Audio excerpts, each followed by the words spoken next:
The following is a work of fiction. The intent is to promote and publicize a work of American fiction. Similarities to real people, places, or events are entirely coincidental.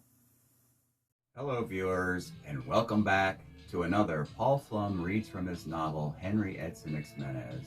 On behalf of Conscious Publishing and the Shrimp Trawler channel, I'm Paul Flum, and today I will be reading chapter 33, which is called Used Up Tiki Torches. Sounds like a weird title. It is.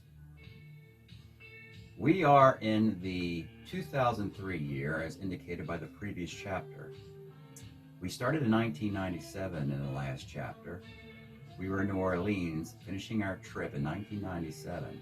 Drove 1,100 miles to Baltimore, straight through, and it took 6 years as well, to 2003. Hadn't been the first time we manipulated time like that. We had left Chicago to drive to Baltimore in 1991. Took 760 miles straight through. It took 10 years, from 1991 to 2001. As we've been manipulating time. This second time we have been in the Indigo era. If you want to refer back, you have to go to chapter 6. Last time and only time we've been here in the year 2003, 2003. And the chapter was called Are We There Yet? Which was a caption off of a magazine cover which showed the band REM and Were They There Yet? Of course, in our story it meant, are we in New Orleans yet? And we left Baltimore, Louisville, Memphis to get to New Orleans. So we're back after a long number of chapters to figure out what continues on at the Casa des Arachnides of 2003 with a chapter titled, curiously, Used Up Tiki Torches. I hope no one gets burned.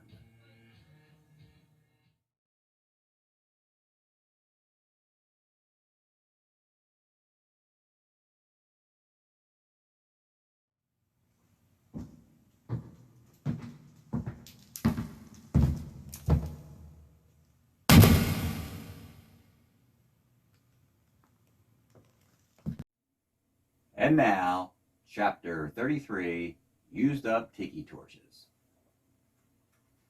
September 23, 2003, 4:30 p.m.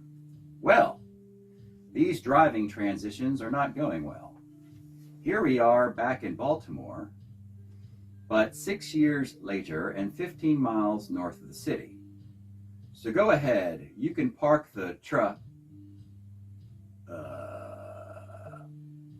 Go ahead, you can park the brown Dodge minivan.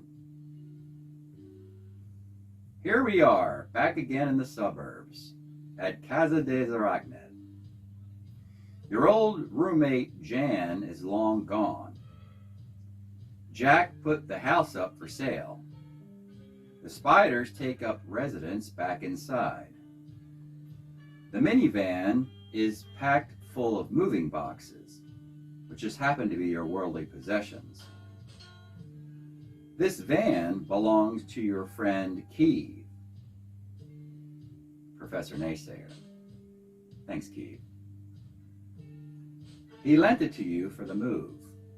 So climb up the stairs. The front door is locked. The key can be slid through the mail slot.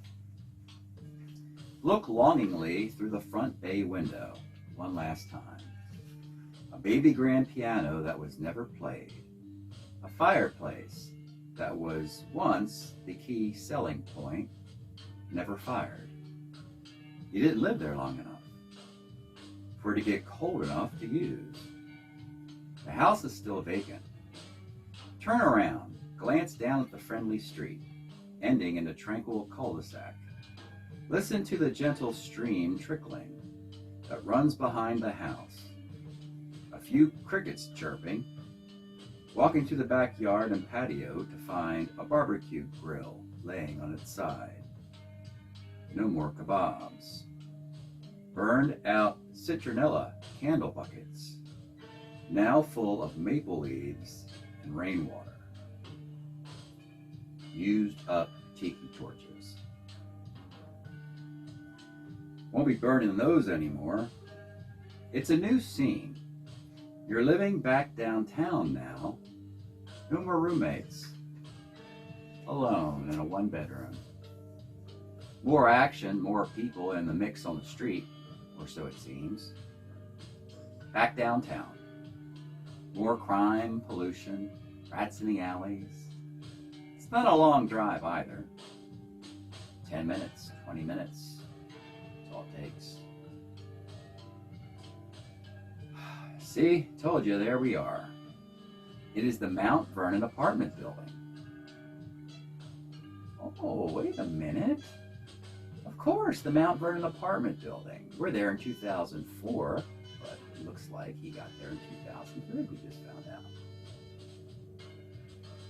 After parking the minivan and unpacking one small light legal box, time to walk upstairs and unlock it with apprehension. Air it out. Was that a mouse? Climb the precariously stepped stairs, as most of the bulbs are burned out. Oh, burning outness. Burned out citronella candles, torches, light bulbs in the stairwell. Kooky, man. Hopefully this key the landlord gave you fits. I'm sure it will give you fits. Like that. Well, here you are. It is home. A dingy third floor, one bedroom apartment. Before you go back downstairs to unload the van, take a break. What's in the box? Find something sharp in the apartment to cut the packing tape open with. Shake the box a little bit and it sounds like knickknacks inside rattling around. Try the kitchen for something sharp.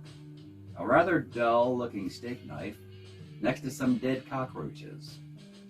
Then another and another, and some of their undead brethren scurrying.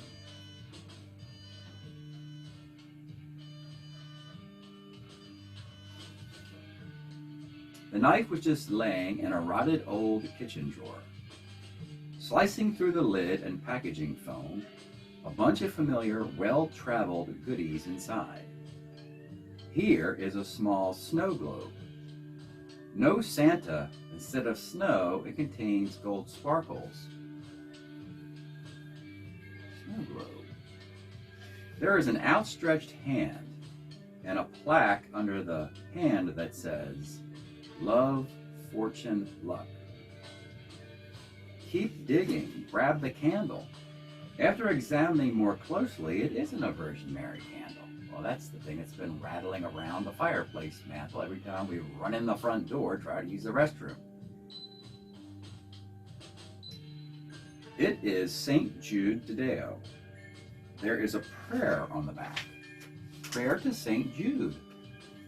Most holy apostle, St. Jude, faithful servant and friend of Jesus, patron of hopeless cases of things almost despaired of. Pray for me. I am so helpless and alone. Make use, I implore you, of that particular privilege given to you to bring visible and speedy help, for help is almost despaired of.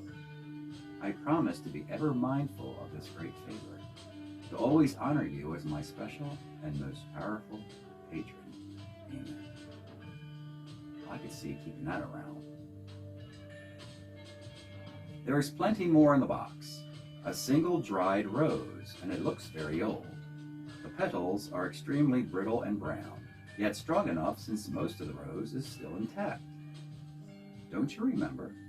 Really, the rose? It was the girl from Tampa. What's her name? We went to the Rodin exhibit at the Met.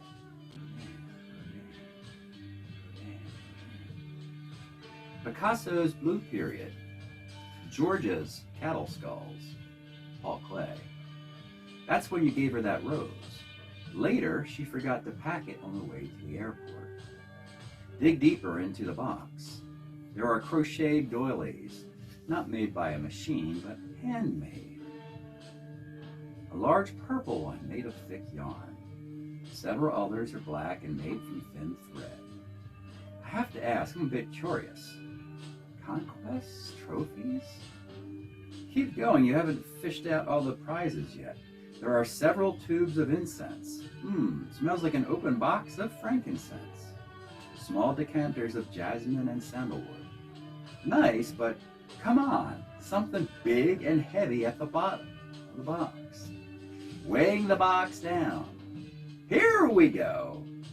One filthy marble brick of rubble. From St. Louis Cemetery number 1. Yes, it's that damn brick. That damn brick. You pick up the brick looking for a new fireplace mantle and cut. Well, that kind of left us hanging, folks. And cut, like the director just stopped where we were. So, that's the end of this chapter, chapter 33. Used up tiki torches. And we have a director's cut that stopped the thing. I'm assuming we're just going to pick up where we left off next time we're around. Until then, however, I want to thank Conscious Publishing and the Shrimp Trawler channel. And we have a nice little video clip at the end from the relocation from Casa de Arachned to the crappy little apartment downtown.